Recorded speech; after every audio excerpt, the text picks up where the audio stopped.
Hallelujah. You are who you are.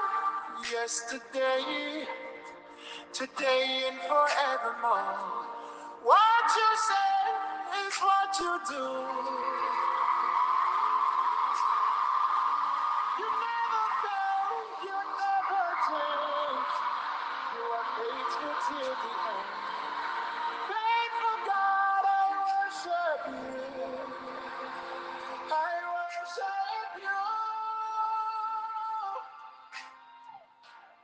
You're too faithful to fail.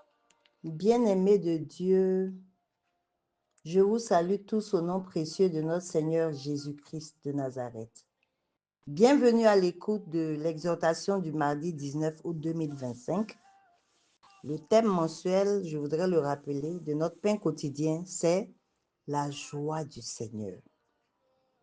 Thème de cette semaine, le vrai bonheur, les béatitudes. Thème de ce jour, les miséricordieux, fondé sur Matthieu 5, verset 7, que je lis maintenant par la grâce de Dieu.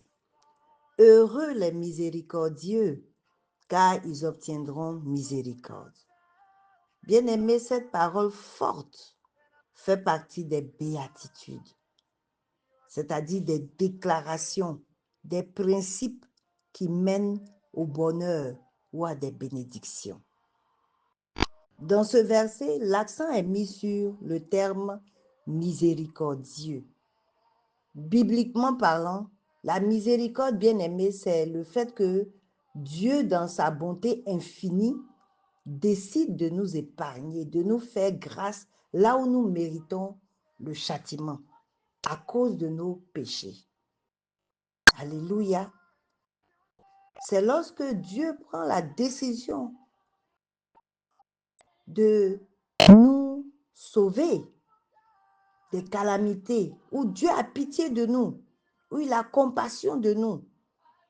La Bible dit qu'il a tant aimé le monde qu'il a donné Jésus pour nous sauver, pour que nous ayons la vie éternelle. Jésus aussi, en venant accomplir sa mission, a fait preuve de compassion. Durant tout son ministère, il a passé son temps à restaurer les vies et à libérer les destinées par des miracles, par des guérisons miraculeuses. Bien-aimé, Jésus a fait preuve de miséricorde. Alléluia. C'est vrai que parmi nous, aucune personne sur cette terre ne peut se comparer à Jésus. Nul n'est semblable à lui. Alléluia. Mais, bien-aimés, à travers ce passage que Dieu nous donne aujourd'hui, il veut nous amener, nous aussi, à être miséricordieux à notre tour. Alléluia. Car, il le dit, heureux sont les miséricordieux, car ils obtiendront miséricorde. Ce verset souligne, bien-aimé, le résultat que l'on peut obtenir lorsqu'on fait preuve de miséricorde. Alléluia. On obtient la joie, on obtient le bonheur lorsqu'on a pitié des autres. Et nous ne devons pas nous lasser, bien-aimés, d'avoir pitié des gens. Nous ne devons pas être fatigués d'aider les autres. Galates 6 est clair là-dessus. Il dit, si nous faisons le bien sans cesse, sans nous décourager, quand le moment va arriver, nous serons récompensés. Alléluia. J'annonce à une personne qui aime les gens, qui aide les gens, qui compatit à la douleur et à la souffrance des autres, même vis-à-vis des personnes inconnues. Je t'annonce une saison de grâce abondante, une saison de bonheur, bien-aimé, une saison où tu vas témoigner de la puissance et des compassions de l'Éternel. Alléluia. Je veux dire à quelqu'un, là où des gens n'ont pas eu pitié de toi, accroche-toi à Jésus-Christ de Nazareth. Accroche-toi à Dieu. La Bible déclare que ses bontés et ses compassions ne sont point épuisées. Elles se renouvellent chaque matin. Alléluia. Bien-aimés de Dieu, deux grandes vertus se dégagent de la miséricorde. Ce sont l'amour et la solidarité. Dieu est amour. Oui, l'amour vient de Dieu. Une personne qui est miséricordieuse éprouve de l'amour pour les autres. C'est pour cela que Dieu aussi nous exhorte à nous aimer les uns les autres comme lui nous a aimés. Comment peux-tu dire que tu aimes Dieu que tu ne vois pas pendant que tu n'aimes pas ton frère que tu vois, bien-aimé? Quand on a pitié, on aime. La deuxième vertu qui pourrait se dégager donc de la miséricorde, bien-aimé, c'est la solidarité. Frères et sœurs, quand tu es miséricordieux, tu évites d'être solitaire. Tu es plutôt solidaire dans ton abondance, sur tous les plans. Tu es sensible et non indifférent. Alléluia. Aux préoccupations des autres.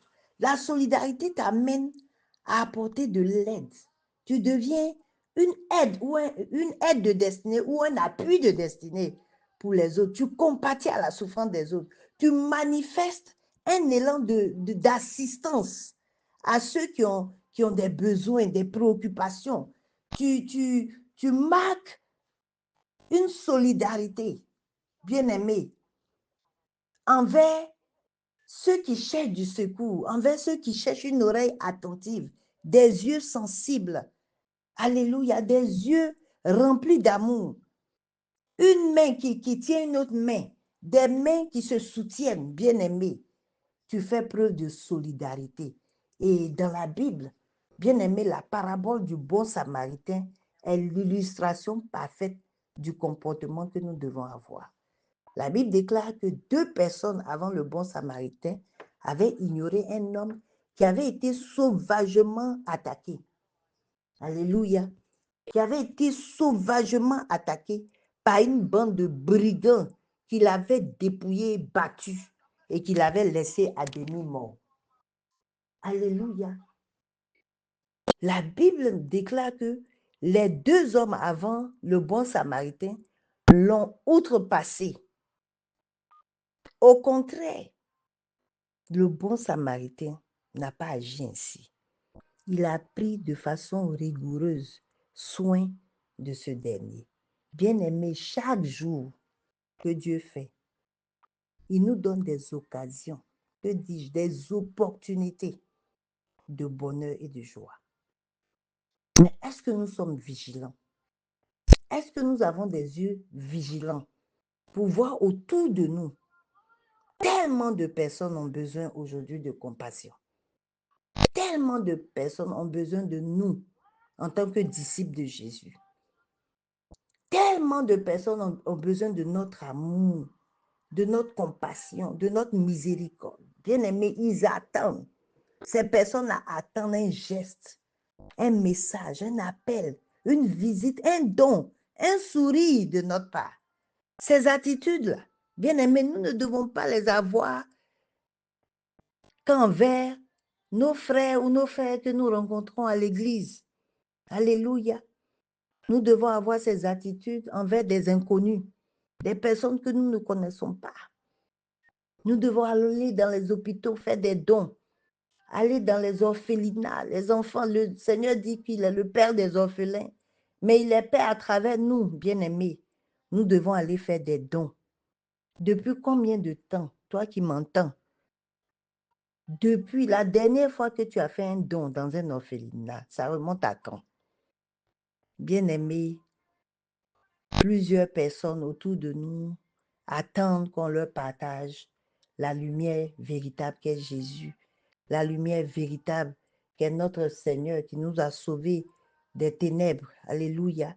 Plusieurs personnes attendent le chemin qu'est Jésus, les sans-abri, des gens qui sont dans la rue qui cherchent à manger, les prisonniers qui attendent qu'on leur annonce l'évangile, la vérité qu'est Jésus. Bien-aimés, soyons miséricordieux, car nous obtiendrons à notre tour miséricorde. Shalom, à très bientôt.